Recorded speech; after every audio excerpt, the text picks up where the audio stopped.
સુરતમાં વહેલી સવારથી જ વાતાવરણમાં પલટો આવ્યો છે। વાદળછાયા વાતાવરણ વચ્ચે વરસાદ વરસ્યો। કાપોદ્રા, સરથાણા, કતારગામમાં મેઘમહેર થઈ છે। વરાછા સહિતના વિસ્તારોમાં વરસાદ છે। વરસાદને પગલે રોડ રસ્તા પાણીથી તરબોળ થયા છે। કમોસમી વરસાદને પગલે ખેડૂતોની મુશ્કેલીઓમાં વધારો થયો।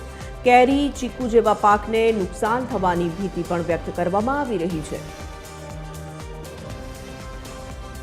સુરતમાં વહેલી સવારથી જ વાતાવરણમાં પલટો આવ્યો હતો અને બપોરના સમયે વરસાદ જે છે તે પડી રહ્યો છે। જોઈ શકાય છે જે પ્રકારે સુરતના વરાછા, કાપોદ્રા, સરથાણા, કતારગામ સહિતના વિસ્તારો છે ત્યાં વરસાદ જે છે તે પડી રહ્યો છે।